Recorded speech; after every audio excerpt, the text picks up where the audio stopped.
제 이름은 김지우, 24살입니다. 대학을 졸업하고 취업 준비를 하면서 편의점에서 아르바이트를 시작했어요. 오후 2시부터 8시까지 근무하는데 평범한 일상이었죠. 일을 시작한 지 일주일쯤 지났을 때였어요. 오후 3시가 되면 왠지 모르게 창밖이 신경 쓰이기 시작했습니다. 그리고 어느 순간부터 매일 같은 시간, 같은 두 분이 보이기 시작했어요. 정확히 3시 15분이었습니다. 할아버지는 베이지색 가디건을 입고 계셨고 한 손에는 작은 가방을 들고 계셨습니다. 할머니는 분홍색 코트를 입고 계셨는데 코트가 조금 헐렁해 보였어요. 체구가 작고 마르신 편이었거든요.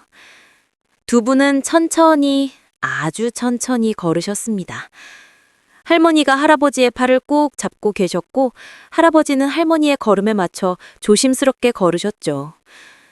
그리고 정확히 3시 15분, 두 분은 편의점 앞 3번 버스 정류장 벤치에 도착하셨습니다.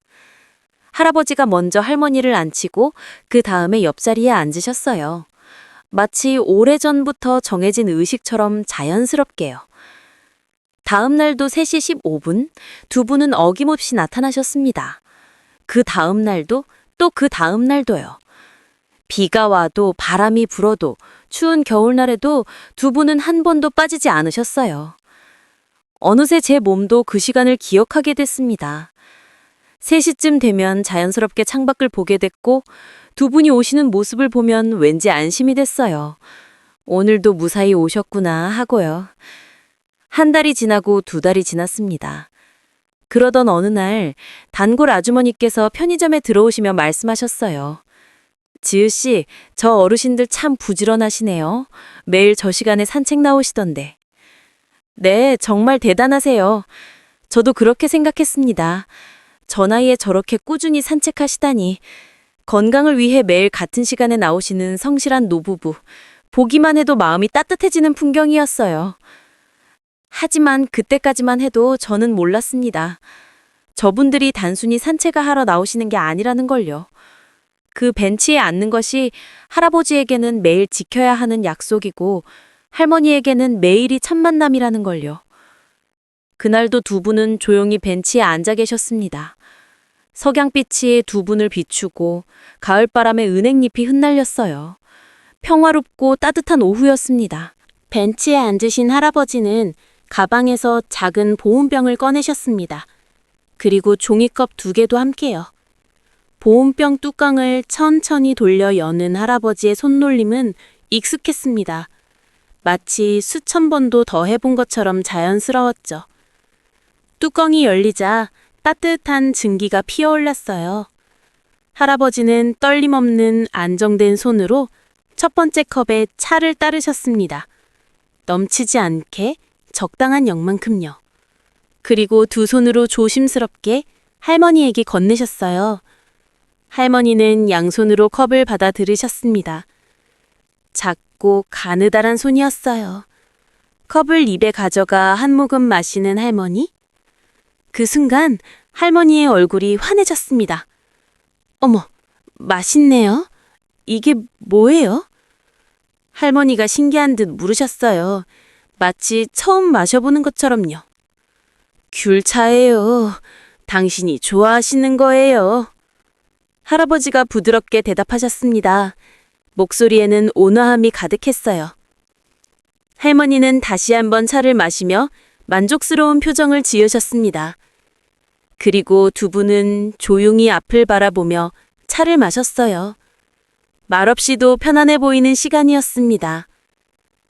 다음 날도 같은 시간, 같은 장면이었습니다. 할아버지가 보온병을 꺼내고 차를 따라 건네면 할머니는 한 모금 마신 후 똑같이 물으셨어요. 어머, 맛있다. 이게 뭐예요? 귤차예요. 당신이 좋아하시는 거예요. 그 다음 날도 또 그 다음 날도 마찬가지였습니다. 매일 같은 질문, 매일 같은 대답. 처음엔 그냥 습관인가 보다 했어요. 나이가 드시면 기억력이 조금씩 떨어지잖아요. 그럴 수 있다고 생각했죠. 하지만 일주일이 지나고 2주가 지나도 똑같았습니다. 정말 매번 할머니는 같은 질문을 하셨어요. 마치 처음 마셔보는 것처럼요. 그리고 할아버지는 매번 같은 대답을 하셨습니다. 지치거나 짜증내는 기색 없이 처음 대답하는 것처럼 정성스럽게요. 저는 점점 이상하다는 생각이 들기 시작했습니다. 뭔가 평범하지 않은 일이 있는 게 분명했어요. 어느 날은 할아버지의 표정을 유심히 봤습니다. 할머니에게 차를 건네실 때, 할머니가 질문할 때, 그리고 대답하실 때요. 할아버지의 미소 속에는 온화함만 있는 게 아니었어요. 그 안에 뭔가 깊은 슬픔 같은 게 숨어 있었습니다. 하지만 할아버지는 그걸 애써 감추고 계셨죠. 한 달쯤 지났을 때 저는 확신했습니다. 저 두 분에게는 뭔가 특별한 사정이 있다고요. 단순히 매일 산책하러 나오시는 게 아니라 더 깊은 이유가 있다고요. 하지만 그게 뭔지는 아직 알 수 없었습니다.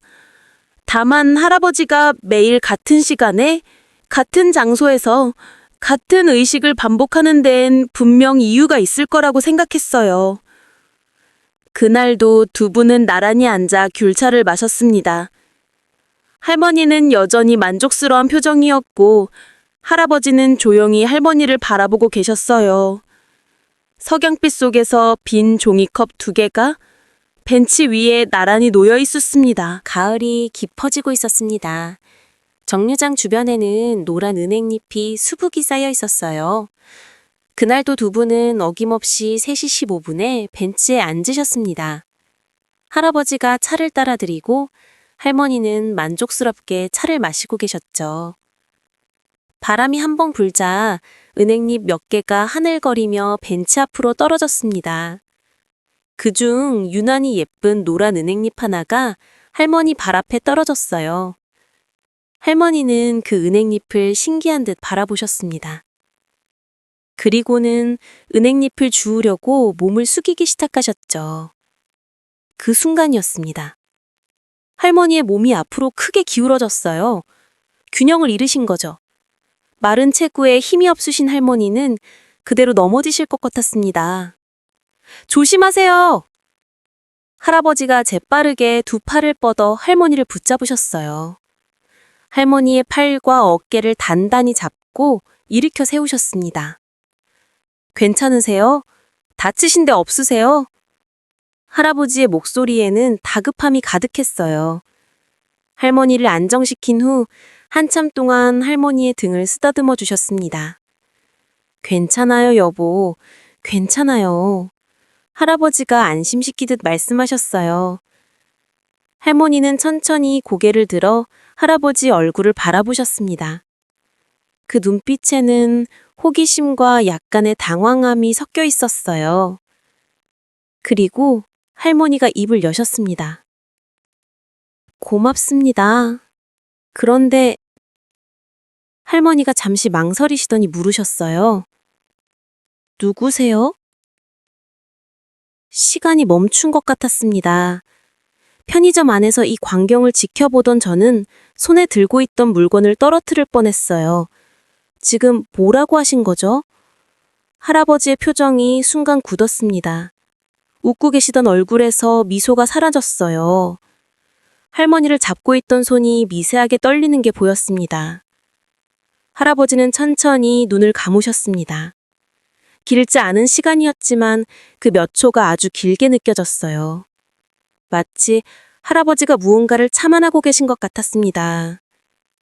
그리고 다시 눈을 뜨셨을 때 할아버지 얼굴에는 다시 미소가 돌아와 있었습니다. 하지만 그 미소는 조금 전과는 달랐어요. 억지로 짓는 듯한, 무언가를 감추려는 듯한 미소였습니다. 저요? 할아버지가 부드럽게 말씀하셨어요. 그냥 지나가던 사람이에요. 넘어지실까가 붙잡아 드렸어요. 괜찮으세요? 아, 네, 고맙습니다. 할머니는 천진난만하게 웃으셨습니다. 정말 처음 보는 사람에게 고마워하는 것처럼요. 저는 그 순간 깨달았습니다. 뭔가 심각한 일이 있다는 걸요. 매일 같이 오시는 분들이에요. 손을 잡고 걸으시고 나란히 앉아서 차를 마시시는 분들이에요. 그런데 할머니는 옆에 계신 분이 누구신지 모르신다고요? 할아버지는 다시 할머니를 벤치에 앉히셨습니다. 그리고 아무 일도 없었다는 듯 옆에 앉으셨어요. 하지만 할아버지의 어깨가 평소보다 조금 더 축 처져 있는 것 같았습니다. 두 분은 다시 조용히 앞을 바라보셨어요. 할머니는 평온한 표정이었지만 할아버지의 옆모습은 쓸쓸해 보였습니다. 저는 그날 퇴근할 때까지 그 장면을 잊을 수 없었어요. 누구세요? 그 짧은 질문이 계속 귓가에 맴돌았습니다. 며칠 후 아침부터 하늘이 흐렸습니다. 오후가 되자 빗방울이 하나둘 떨어지기 시작했어요. 3시가 되었을 때 비는 제법 굵어져 있었습니다. 창밖을 보니 사람들이 우산을 쓰고 종종 걸음으로 지나갔어요. 저는 생각했습니다. 오늘은 안 오시겠지? 이렇게 비가 오는데요. 하지만 3시 15분. 멀리서 검은 우산 하나가 보였습니다. 역시나 두 분이었어요. 할아버지가 큰 우산을 펼쳐들고 할머니와 함께 천천히 걸어오고 계셨습니다. 가까이 오자 보였어요. 우산이 할머니 쪽으로 기울어져 있다는 걸요. 할머니는 거의 다 가려져 있었지만 할아버지의 왼쪽 어깨는 빗물에 젖어 있었습니다. 두 분은 정류장에 도착하셨어요. 벤치도 빗물에 젖어 있었습니다. 할아버지는 주머니에서 손수건을 꺼내 벤치를 닦기 시작하셨어요. 한 번, 두 번, 꼼꼼하게요. 할머니가 앉으실 자리였습니다. 벤치를 다 닦은 후 할아버지는 할머니를 조심스럽게 앉히셨어요. 그리고 우산을 할머니 위로 더욱 기울이셨습니다. 할아버지 저시는 반쯤 비를 맞으면서요. 할아버지도 벤치에 앉으셨습니다. 젖은 가디건 소매가 눈에 들어왔어요. 하지만 할아버지는 개의치 않는 듯 가방에서 보온병을 꺼내셨습니다. 빗소리 속에서도 할아버지의 손놀림은 여전히 정확했습니다. 차를 따라 할머니에게 건네셨고 할머니는 양손으로 받아 드셨어요. 따뜻하네요. 할머니가 작게 말씀하셨습니다. 그런데 갑자기 할머니가 주변을 두리번거리기 시작하셨어요. 불안한 표정이었습니다.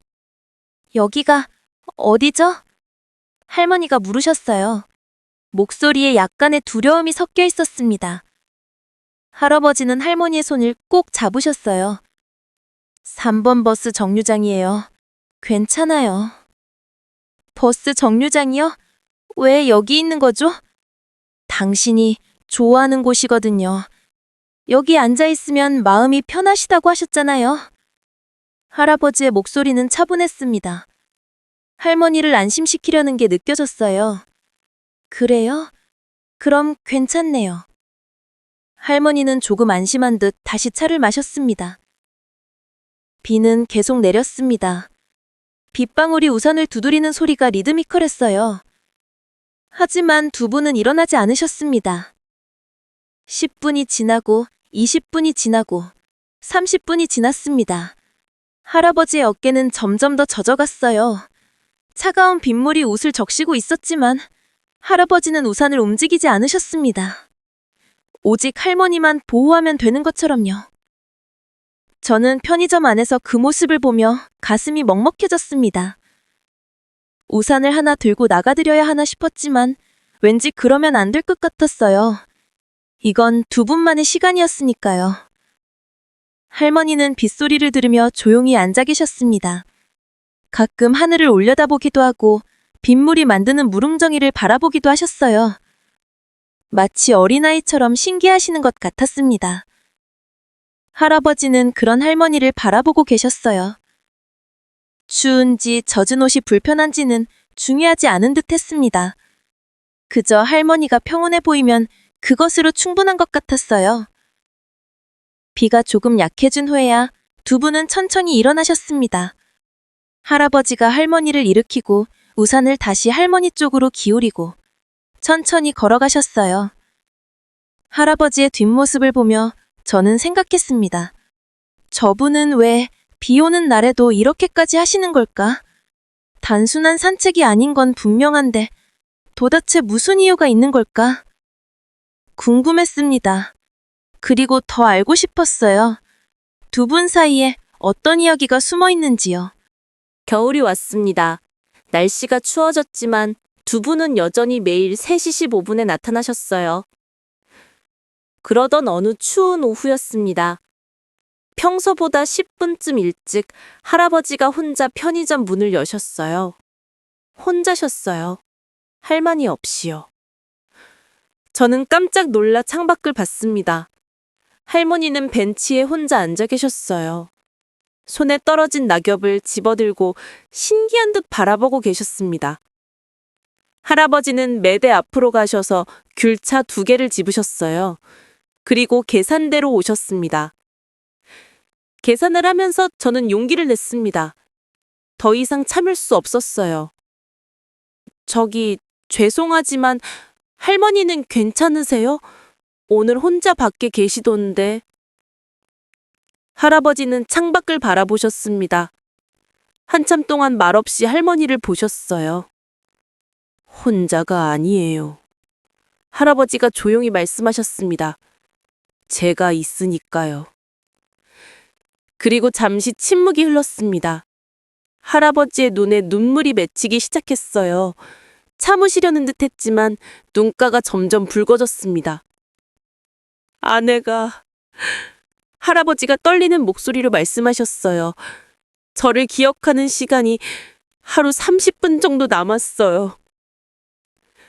제 심장이 쿵 하고 내려앉는 것 같았습니다. 3년 전에 알츠하이머 진단을 받았어요.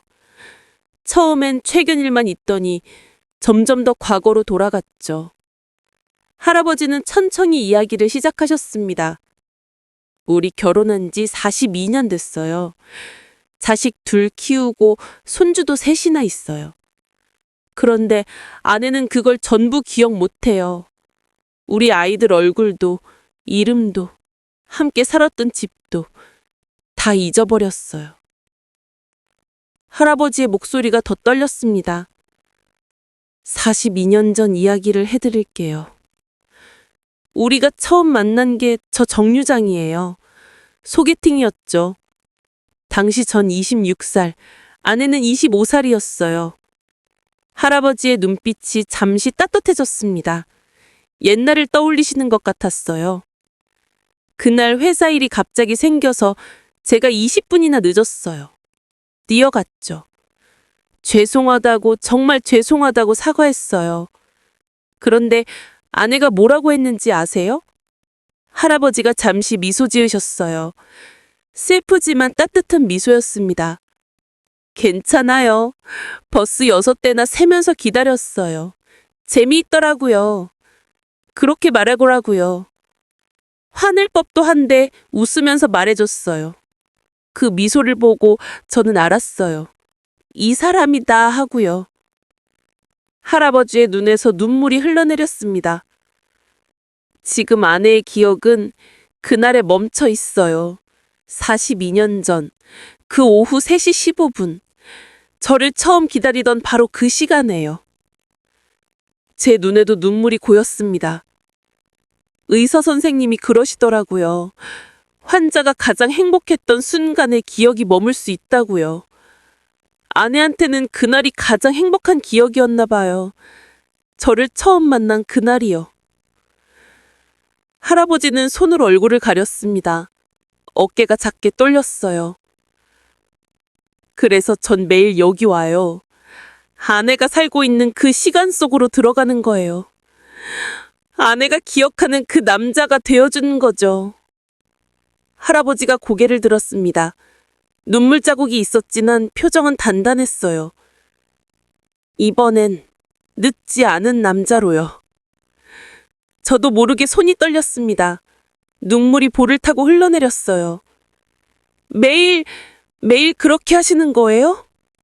네, 3년째요. 1095일. 하루도 빠짐없이요. 할아버지가 귤차를 들었습니다. 아내는 저를 기억 못해도 제가 기억하면 돼요. 우리 42년을 제가 기억하면 되는 거죠. 그리고 매일 새롭게 시작하면 돼요.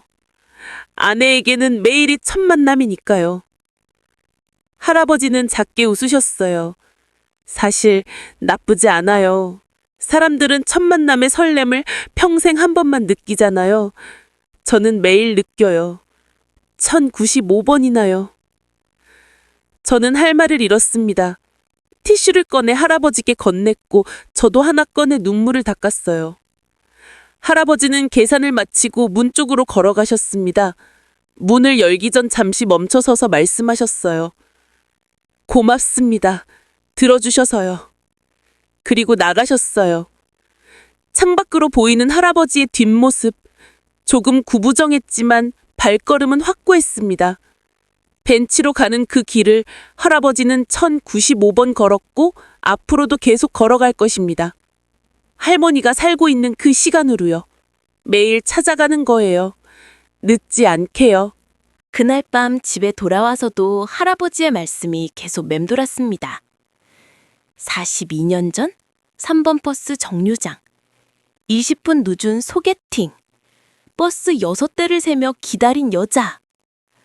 저는 그 장면을 상상해 봤어요. 1983년 가을이었을 겁니다. 지금보단 조용하고 한적했던 정류장. 나무 벤치는 지금과 같은 자리에 있었겠죠. 25살의 젊은 여자가 벤치에 앉아 있었을 거예요. 단정한 원피스를 입고 조금 긴장한 표정으로요. 처음 보는 사람을 기다리는 건 누구에게나 떨리는 일이니까요. 약속 시간은 3시였습니다. 하지만 남자는 나타나지 않았어요. 여자는 시계를 봤을 겁니다. 3시 5분? 아직 안 왔네. 버스 한 대가 정류장에 섰다가 떠났어요. 여자는 버스를 보내며 혼자 중얼거렸겠죠. 하나? 3시 10분. 두 번째 버스가 왔다가 갔어요. 둘? 여자는 불안했을까요? 아니면 화가 났을까요? 어쩌면 둘 다였을지도 모르죠. 3시 15분. 세 번째 버스. 셋. 여자는 가방을 만지작거리며 생각했을 거예요. 좀 더 기다려볼까? 아니면 그냥 갈까? 3시 20분. 네 번째 버스. 넷? 이쯤 되면 포기하고 일어서도 이상하지 않았을 거예요. 하지만 여자는 계속 앉아 있었습니다.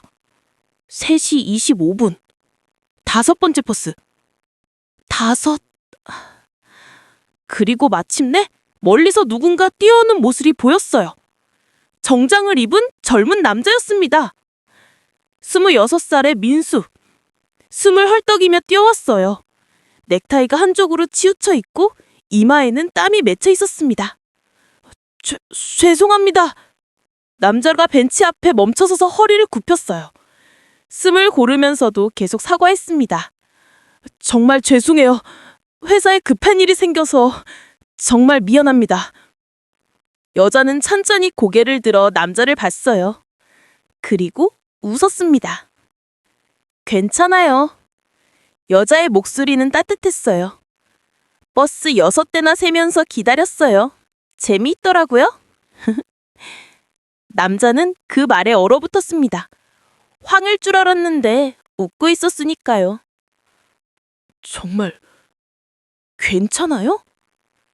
네, 날씨도 좋고 경치도 좋고 사람 구경도 재미있었어요.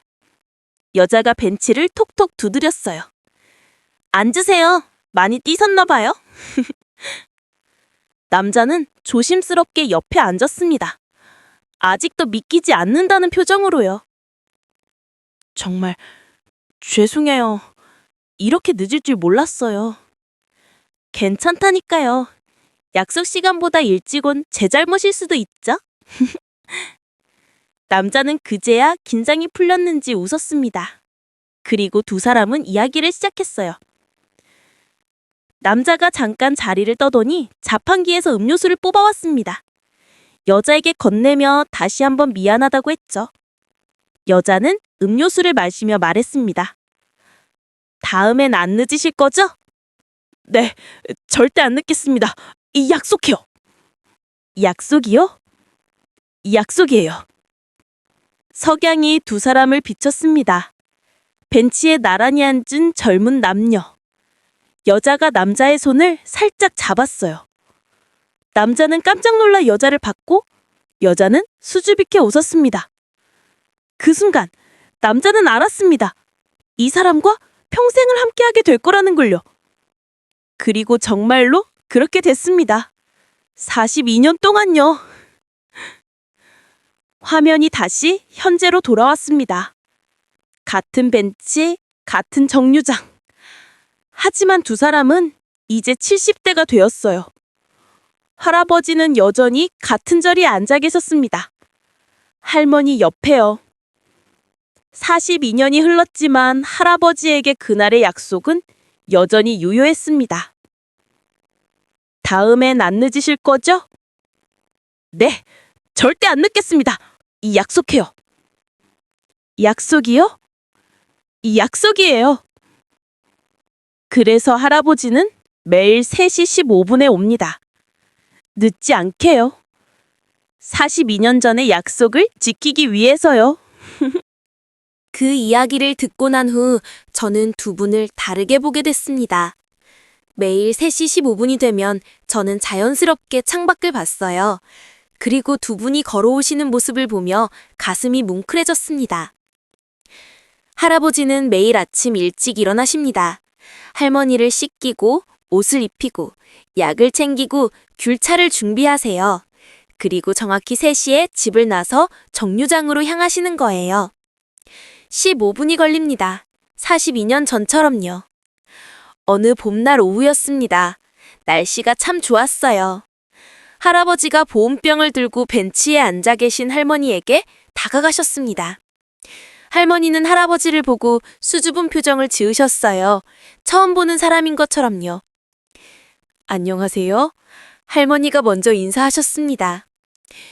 여기 같이 앉아도 돼요? 할아버지는 미소 지으셨어요. 물론이죠. 저도 막 왔어요. 할아버지가 옆에 앉으시자 할머니는 조금 긴장한 듯 보였습니다. 낯선 사람 옆이니까요. 하지만 할아버지가 보온병에서 차를 따라 건네자 할머니의 표정이 밝아졌어요. 우와, 맛있다. 이게 뭐예요? 귤차예요. 당신이 좋아하시는 거예요. 어머, 어떻게 알았어요? 할머니가 신기하며 물었어요. 그냥 알 것 같아서요. 할아버지의 대답에 할머니는 웃었습니다. 천진만난한 웃음이었어요. 두 분은 나란히 앉아 차를 마셨습니다. 말없이도 편안한 시간이었어요. 바람이 불어 벚꽃잎 몇 개가 날아왔습니다. 할머니는 그걸 보며 환하게 웃으셨어요. 예쁘네요. 그러게요. 당신만큼은 아니지만요. 할아버지가 작게 말씀하셨습니다. 할머니는 그 말을 듣고 볼이 살짝 붉어졌어요. 부끄러운 듯 고개를 숙이셨습니다. 그때였습니다. 할머니가 천천히 손을 뻗어 할아버지의 손을 잡으셨어요. 할아버지는 깜짝 놀라 할머니를 봤습니다. 할머니는 수줍게 웃고 있었어요. 따뜻하네요. 할머니가 작게 말했습니다. 할아버지의 눈에 눈물이 고이기 시작했어요. 하지만 참으셨습니다. 웃으면서요. 할아버지도 할머니의 손을 꼭 잡으셨습니다. 오늘 할머니가 할아버지를 바라보며 말했어요. 와주셔서 고마워요. 그 말에 할아버지의 눈물이 흘러내렸습니다. 당신을 위해서라면 할아버지의 목소리가 떨렸어요. 매일이라도요. 석양이 두 사람을 비쳤습니다. 주황빛이 벤치를 감싸고 두 분의 그림자가 길게 늘어졌어요. 그때 버스 한 대가 정류장에 멈췄습니다. 문이 열렸지만 두 분은 일어나지 않으셨어요. 버스가 떠났습니다. 하나, 할머니가 작게 말씀하셨어요. 또 버스가 왔다가 갔습니다. 둘, 할머니는 버스를 세고 계셨어요. 42년 전처럼요. 세 번째, 네 번째, 다섯 번째 버스가 지나갔습니다. 셋, 넷, 다섯, 할머니는 각각 세며 즐거워하셨어요. 마치 게임을 하는 것처럼요. 할아버지는 그런 할머니를 조용히 바라보고 계셨습니다. 손은 여전히 꼭 잡은 채로요. 6번째 버스가 지나갔습니다. 6? 할머니가 웃으며 말했어요. 버스를 6대나 봤어요. 재미있네요. 그러게요. 할아버지가 대답하셨습니다. 재밌죠. 편의점 안에서 저는 그 모습을 보며 눈물을 닦았습니다. 할머니에게는 매일이 첫 만남입니다. 낯선 낭자가 다가와 차를 건네고 함께 앉아 버스를 세는 거예요. 하지만 할아버지는 압니다. 그 손의 온기를, 그 미소의 의미를, 함께한 42년의 무게를요. 기억하지 못해도 괜찮습니다. 느낄 수 있으니까요. 할머니는 할아버지 옆에서 편안해 보였습니다. 처음 만난 사람인데도 왠지 모르게 안심이 되는 거예요. 그건 기억이 아니라 마음이 아는 거였습니다. 42년 동안 함께했던 사람, 그 사람의 온기를, 목소리를, 존재를 마음 깊은 곳에서는 알고 있는 거죠. 석양이 점점 깊어졌습니다. 하늘은 주황색에서 분홍빛으로 변했어요. 두 분은 여전히 손을 잡고 앉아 계셨습니다. 할아버지에게 매일은 약속을 지키는 날입니다. 할머니에겐 매일이 설레이는 첫 만남이에요. 그리고 두 분에게 매일은 사랑을 증명하는 시간이었습니다. 시간이 흘렀습니다. 계절이 바뀌고 날씨가 변하고 해가 뜨고 지는 것처럼 일상은 계속됐어요. 하지만 변하지 않는 것이 하나 있었습니다. 오후 3시 15분. 매일 같은 시간, 같은 장소에서 만나는 두 사람. 오늘도 편의점 벽에 전자시계가 3시 15분을 가리킵니다. 저는 이제 시계를 보지 않아도 알아요. 몸이 기억하고 있거든요. 창밖을 보니 역시나 두 분이 걸어오고 계셨습니다. 할아버지는 여전히 베이지색 가디건을 입고 계셨고 할머니는 분홍색 코트를 입고 계셨어요. 할아버지의 팔을 잡고 천천히, 아주 천천히 걸어오셨습니다. 벤치에 앉으신 두 분. 할아버지가 보온병을 꺼내고 차를 따르고 할머니에게 건네셨어요. 어머, 맛있다. 이게 뭐예요? 할머니의 목소리가 들리는 듯 했습니다. 귤차예요. 당신이 좋아하시는 거. 할아버지의 대답도요. 매일 같은 대화. 하지만 이제는 그 의미를 알아요. 그건 단순한 반복이 아니었습니다. 매일 새롭게 시작하는 사랑의 언어였어요. 92일 전, 저는 저분들을 평범한 노부부라고 생각했습니다. 건강을 위해 산책하러 나오시는 거라고요. 얼마나 잘못 봤는지 모릅니다. 저것은 산책이 아니었어요. 순례였습니다. 할아버지가 매일 떠나는 여행, 42년 전 그 시간으로 돌아가는 시간여행이었죠. 기억은 사라져도 사랑하는 방법까지 잊혀지는 건 아닙니다. 할아버지는 매일 증명하고 계세요. 진정한 사랑이 무엇인지를요. 함께한 시간을 기억하는 것도 사랑이지만 상대방이 살고 있는 시간 속으로 찾아가는 것도 사랑입니다. 자신을 알아보지 못해도 매일 처음 만난 사람처럼 대해도 포기하지 않고 매일 그 자리에 있어주는 것, 그게 사랑이었어요. 할머니에게 할아버지는 매일 만나는 친절한 낯선 사람입니다. 하지만 왠지 모르게 마음이 편한 사람이에요. 따뜻한 차를 건네주고 함께 앉아 있어주고 손을 잡아주는 사람. 할머니는 모릅니다. 저 사람이 42년을 함께한 남편이라는 것을, 자신을 위해 매일 여기 온다는 것을요. 하지만 중요한 건 아는 게 아니었습니다. 느끼는 거였어요. 할머니는 할아버지 옆에서 행복해 보였습니다. 그거면 충분했어요. 버스가 지나갑니다. 1대, 2대, 3대. 할머니가 작은 목소리로 샌다면 할아버지는 조용히 미소 지으실 거예요. 4대, 5대, 6대. 버스를 6대나 봤어요. 할머니가 즐거워하실 거예요. 그리고 할아버지는 대답하시겠죠? 그러게요. 재미있죠? 42년 전에도, 오늘도, 내일도, 영원히요. 석양이 집니다. 주황빛 하늘이 점점 어두워지고 별이 하나둘 뜨기 시작해요. 두 분은 천천히 일어나십니다. 할아버지가 할머니를 일으키고 손을 잡고 다시 천천히 걸어가세요. 내일도 3시 15분에 만날 거예요. 할머니에게는 또 다른 첫 만남이 될 거고, 할아버지에게는 1096번째 약속 지키기가 될 거예요. 그리고 모르겠지만 어쩌면 1500번째, 2000번째도 계속될 거예요. 할아버지가 걸을 수 있는 한, 할머니가 그 시간에 살고 있는 한요. 편의점 문이 열립니다. 제 근무가 끝났어요. 퇴근하기 전 마지막으로 정류장을 봅니다. 벤치는 비어 있고 위에는 빈 종이컵 2개는 나란히 놓여 있어요. 바람이 불어 은행잎이 춤을 춥니다. 저는 가방을 메고 편의점을 나섭니다. 벤치를 지나치며 잠시 멈춰서요. 그리고 작게 중얼거립니다. 행복하세요. 내일도, 모레도, 계속이요. 집으로 걸어가는 길. 저는 생각합니다. 저도 언젠가 누군가를 저렇게 사랑할 수 있을까? 기억이 사라져도, 모든 게 변해도, 변하지 않는 마음으로 매일 그 사람을 찾아갈 수 있을까? 잘 모르겠습니다. 하지만 한 가지는 알아요. 사랑은 거창한 게 아니라는 것. 매일 작은 약속을 지키는 것. 매일 그 자리에 있어주는 것. 그게 진정한 사랑이라는 것. 하늘을 올려다봅니다. 별이 가득합니다. 어딘가에서 두 분도 같은 하늘을 보고 계시겠죠. 42년 전 그날처럼. 오늘도, 내일도. 3시 15분, 정류장 벤치에서 끝나지 않는 약속을 지키며. 여러분, 이 이야기는 실제로 있었던 일입니다. 누군가는 지금 이 순간에도 사랑하는 사람을 위해 묵묵히 걸어가고 있어요. 기억되지 않아도, 알아보지 못해도요. 그게 바로 사랑입니다. 만약 여러분 곁에도 소중한 사람이 있다면 오늘 꼭 안아주세요. 사랑한다고 말해주세요. 기억은 영원하지 않지만 그 순간의 온기는 영원할 수 있으니까요. 이 영상이 감동적이었다면 구독과 좋아요, 그리고 소중한 사람에게 공유해주세요. 여러분의 사람도 영원하길 바랍니다. 감사합니다.